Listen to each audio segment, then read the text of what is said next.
what do you remember most about bringing the Grizzlies to Memphis and what it took to get them here? Well, in the history of Memphis, getting an NBA franchise and building a state-of-the-art arena is really pivotal to the renaissance of Memphis.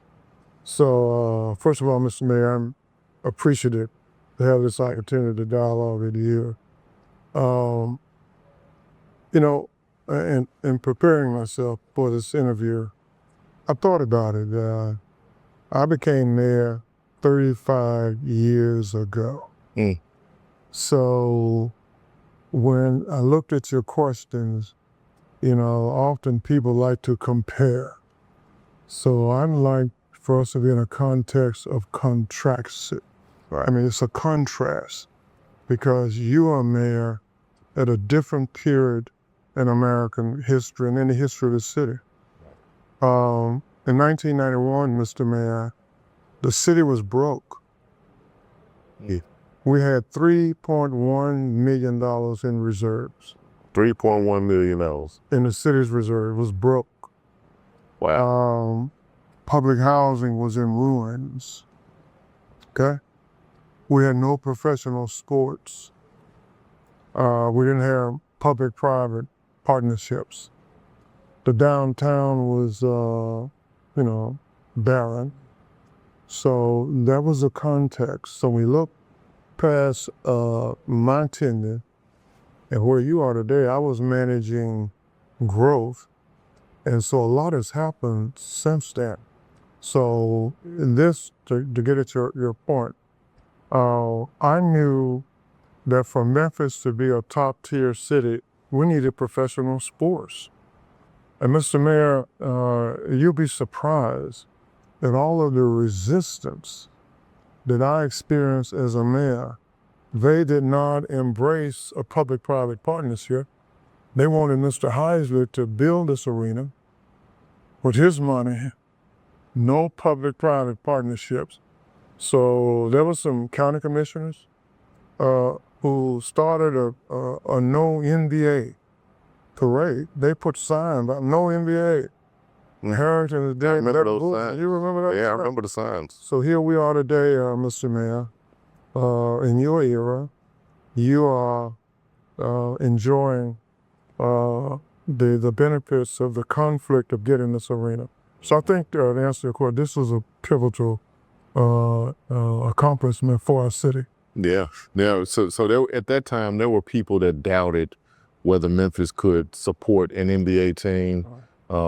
It's ironic because now, as I said, I'm working now to renegotiate a lease with the Grizzlies to make sure that we maintain them for another generation. Excellent. Just like my kids have grown up and they know nothing but Memphis Grizzlies. But, when you were hearing all of that feedback, what did you understand about this city that made you believe that it was possible for us to support a team? I always knew that for Memphis to really prosper, that we needed to be in either professional football or basketball. So when the Vancouver Grizzlies got in the marketplace for a relocation, then Pitt hired Gil Rose. There were a number of prominent families. We all got together and said, look, this is an opportunity. We can make it happen. I think Mr. Hyde was looking at Louisville and one other location. So we said, look, we're going to go after this. So we put together a cadre of corporate leaders, and with my drive, we partnered, and Mr. Mayor, we made it happen. So you were mayor for 17, 18 years? Almost 18 years. 18 years. Yeah. So when you look back at your tenure, obviously bringing the Grizzlies to Memphis was huge and a big part of it. But what other things are you most proud of from your time as mayor? Mr. Mayor, when I went through public housing, when I was campaigning, I saw public housing that were not fit for human habitation. I remember I think they call it now, we call it the University Place, University on Lamar Place. Terrace. And I remember the gas station, which is still there. We were campaigning one Saturday morning. So I went over and toured those housing developments. Mr. Mayor, they weren't fit for human habitation. And I remember in one of those facilities, I said, if God enlarges my territory, we're going to turn this around. So we turned public housing around, Hurt Village, Lemoyne Garden, Foot On. You know the rollout, okay? So that to me was a very significant opportunity. And today, you got thousands of people that are living in decent, affordable public housing. So that was extremely important in there. Well, the downtown was dead. The Peabody place needed 2 more elements to complete it. So we came in at a time, Harold Ford Sr. was in his last tenure. So we made that work. So the Peabody place came in. And then one of the biggest accomplishments was really convincing Pitt Hyde to move AutoZone That was huge. to downtown. That was huge. Yeah. Jack Bells, John Duders, Robert Lipscomb. We made many trips, and Pitt Hyde gave us, I believe, 3 conditions. That if we met those conditions, then he would relocate the headquarters. And we met those conditions. So we got AutoZone. And then, I mean, I don't know, we had, I think, less than 10,000 people living and working in downtown Memphis. Look at it today. So that was a spark, okay? So it just, then the Turley developments, South Block and all that. So it started a spark of people believing that Memphis could rise and it could go. Yeah. Now, hopefully later on, I hope you'll ask me what was some of the things I wanted to accomplish that I didn't accomplish. Yeah. Well, go ahead, tell me. What was something that you wanted to do that you didn't get? Well, I wanted to consolidate the governments. Yeah. And you'll find this interesting. During my first 4 years, I talked about merging. So the African-American leadership came very upset with me.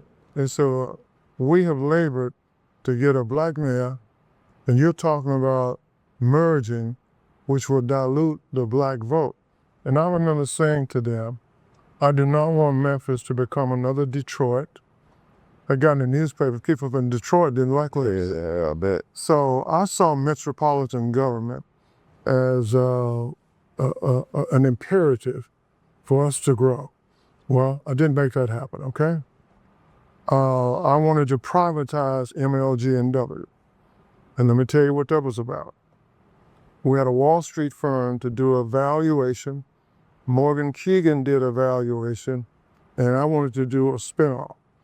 If we had done that, Mr. Mayor, your city would have received a dividend of about $800 million. And we had structured the deal such that we would still have representation on the board. But just imagine, an $800 million dividend, we would have been ahead of Nashville. The other thing, I proposed a 1,000-room convention center hotel. There was Borders from Union, I believe, up to, Union, Danny Thomas. There's all the way up. Ford. I remember. All the way. So that was defeated, okay? I tried to get casino gaming, and a lot of black ministers didn't like that. But I wanted to get ahead of Tunica. Yeah. Today, Southland is eating our lunch. So those were some missed opportunities. Yeah, those are things that I definitely think would have made a significant difference. The convention center being in close proximity to Bill Street and the Fedex Forum, that would have really helped to bring more people to the district. Yes. The MLGW sales could definitely have brought some much needed revenues. So those are definitely things that I think would have made a difference. As you were talking, I was thinking about something, and just the I mean, you know, I'm a faithful person. I just think about the goodness of God. I remember in 1991 when you won, Yes. I was with my dad, and he took me and my little brother to the pyramid for the celebration, and he was so proud because one of his guys from BTW South Memphis was now the mayor of Memphis. And Let me share this with you, Mr. Mayor.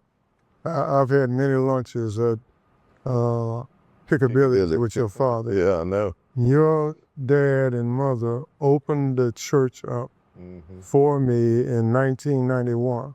That was one of the locations that we had meetings. Wow. Right, absolutely. Small. And then the other thing that I was thinking about is just, again, the threads that God puts in place. Absolutely. Like my dream job became, and I didn't even know how to articulate it other than saying Robert Lipscomb's job. Oh, I'm sorry. And it happened because I started thinking about how I can have an impact in neighborhoods and communities. And I started getting fixated on this housing thing. And I watched the trajectory of the transformation in Uptown, which was Hurt Village previously, and then Lamar Terrace, which is now University Place, Dixie Homes, which is now Legends Park. And then I became involved with you know, the change of Claiborne Homes and Foot Homes. And you know, it's just interesting how our journeys have intersected, and now following in your footsteps is mayor. So that's divine intervention. yeah, that's divine intervention. It really is. You know, for such a time as this. For such a time as this. There's a new generation of leaders here. So tell me about like some of how'd you handle controversy? What were some of the things that happened during your tenure that you remember where you received significant pushback, and how did you handle those things? How did you navigate it? Well, I had to change the culture of the police department. The police department, I remember one of the first public statements I had to make was that the good old boy network is over. The police department was basically controlled by white leadership, and it had the old South mentality. So what I had to do was to change the culture of the police department. No more police brutality. Then I had to open the gates of opportunities for blacks to move up in the chain of command, okay? So we ushered in a new era of diversity, inclusion, and a high level of expertise in the police department. I don't know how many police department directors I fired, but I finally got it right. I finally got it right with one, and we did some innovative things, Blue Cross and crime abatements, okay? So I had some resistance from the unions and that deal. I've already told you about the resistance to get the NBA franchise, or I had resistance on privatizing MLG&W. All of the unions aligned themselves. I could not get one city council person to support me on privatizing. It was a right decision to make. And I remember Fred Smith and Mike Rose said, Willie, this is a Wall Street deal. It really was. I was way ahead of my time. He said, you won't make it happen here in Memphis. So when you look back, people know you for your boldness, for your confidence, your swag, your energy, your willingness to take on a fight if you have to. So when you look back, how did you decide when you were going to push hard? And even if the decision was unpopular, how did you determine which things you were going to fight and which battles you were not going to fight? Mr. Mayor, I forgot to mention this one. Yeah. Getting the Tyson Leonard Lewis. Oh yeah, that was big. That was a big moment for the city. That has been the most significant sporting event. Definitely. But let me tell you how big that fight was. First of all, Madison Square Garden would not take the fight. Las Vegas would not take the fight. If you will remember that Tyson fight in Las Vegas, when Tupac, they had the shooting and all that, okay? So it was rumored that wherever that fight occurred again, that there was going to be fights between the West Coast posse and the East Coast posse. So New York said, you can't have that fight here in Las Vegas. So the fight came available. I said, I'll go after this fight. So we needed a $12 million site fee, and we needed some promoter. I needed to get the license from the Tennessee Commission. So the governor was getting all kinds of pressure. So he calls me and said, "Well," he said, "man, I'm getting a lot of pressure to deny the license." And I said, "Governor," I called him Phil. He called me Willie. I said, "Phil, look, man," I said, "I'll take the heat. I'll take the heat for that, okay?" I said, "This will be the biggest sporting event. It's going to put Memphis on the map." I said, "Just tell him you talk to the mayor, and I'll take the heat." And I said, "Phil, understand this, man. I don't need you to start." I'm respecting him as a governor. Right. I said, "I got to have this, okay?" Yeah. So long story short, that was a big fight. Then, let me tell you this. The champ was a little nervous. We put the money together. I had to fly up to New York. In fact, we stayed at Trump Plaza. The champ wanted to meet with me and his security team. And I flew up on a Sunday afternoon. So I never met Lennox Lewis personally. So I see this big dude come up, man. He got all this security with him. And he has this British accent. Yeah. So he says, "Mr. Mayor, how do I know that you will make me safe?" You know, this big dude. So I'm expecting a big, muscular. Yeah. So I remember I said, "Champ," I said, "you will be safe in Memphis because I can tell you, we have a fine police department." I said, "The police department works for me. Fire department works for me. The National Guards, I know the major over there." And I said, "You will be safe in Memphis than any other city in America." So head of his security, he says, "Champ," he said, "he the man in Memphis." Okay, he the man. So anyway, we convinced them, and I'll say this, Mr. Mayor, that was the largest grossing fight for HBO and Showtime. Anybody that was somebody in America came to that fight. In fact, Donald Trump came. And you'll be pleased to know this too, because you had the power to do this. Denzel Washington and a lot of movie stars, they wanted to stay in Tunica. So I knew the sheriff there. So the sheriff gave them an escort up to the line. I sent our police escorts, picked them up at the line, and gave them traffic all the way down to the pyramid. So that was a fight to get that event. Yeah. But we made it happen. That was a huge moment. I remember that. I remember Jay-Z did a show at the Mid-South Coliseum that weekend. So it was a big time. I had people come in town for it. I got to. So as a Memphian, we appreciate it. Okay. So what do you miss the most about being mayor? And what do you not miss the most about being mayor? Well, you know, Mr. Mayor, a lot of people have forgotten this. The office of the mayor did not leave me. I left the office of the mayor, okay? And this is in my book. I got bored. I was never one of those guys that needed power and all that other kind of stuff. And I did not want to run for the 5th term. And people close to me knew that I became bored, the job was not exciting to me. And I had some of the people on my staff who needed another term to get their retirement. Because you know how that works. When you change administration, the next mayor brings in their own 10.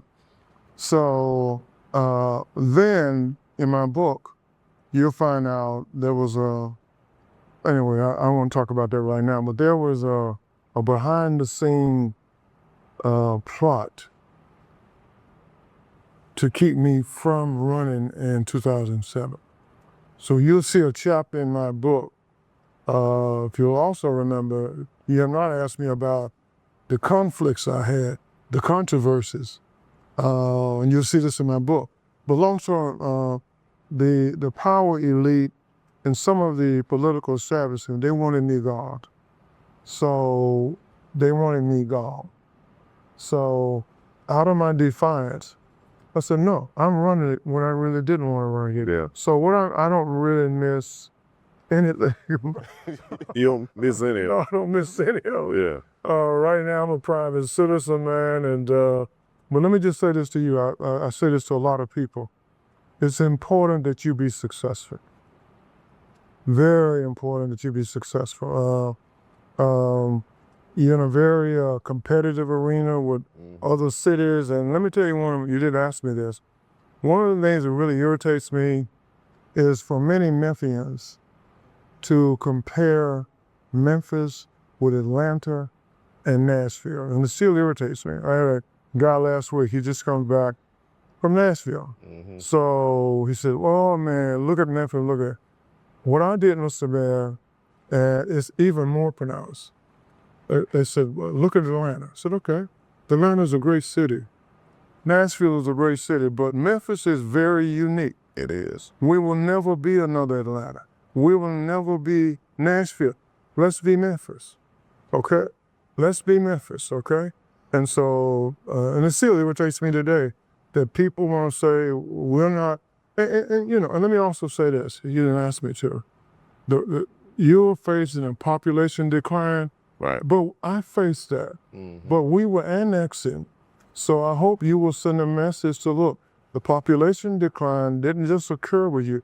It started years ago, but we were annexing. I mean, so it's a lot of. We had a different tool to be able to address it. All of that. So anyway, Yeah. you're talking to me. No, I want. This is what I want. I want you. I want you to just talk. Speak think your heart. we need to let people know that's not on your watch. It started. Yeah. So if you were giving me, and you've already given me a lot of gems, both today and previous meetings that we've had, but if you were giving me any advice and any suggestions moving forward for things that we're dealing with in this context of the United States of America today in 2026, what advice would you give me? Well, you may not understand this advice I'm going to give you because it worked for me. I was always prayerful. I felt that it was my time to make a difference in my hometown. You love it, I love it, our roots are deep here. And I prayed that God would direct my path. And you said my leadership was bold, it was transformative. If I could say this to you, Mr. Mayor, be your own man. Be your own man. Because at the end of the day, when your tenure ends, or your legacy, people will look back and you'll look back and say, when Paul Young was here, what did he do? What did he stand for? And you're going to have people pulling at you from different directions, okay? So it may seem trite to you, but be your own man. Yeah, no, that feels so validating right now, because I think the first 2 years, you know, you hear a lot of the noise, and this year I feel like I've gotten so much more clarity, because I'm like, you know what, I hear it, but this is where we go. And I'm focused on these things that I know matter. We're focusing on housing and young people and cleaning up our neighborhoods. Those are the things that people need, and those are the things that I believe are going to take Memphis to the next level. And so it's validating to hear you say it, because that's where I am right now. Okay. Thank you, brother. This is great. Thank you.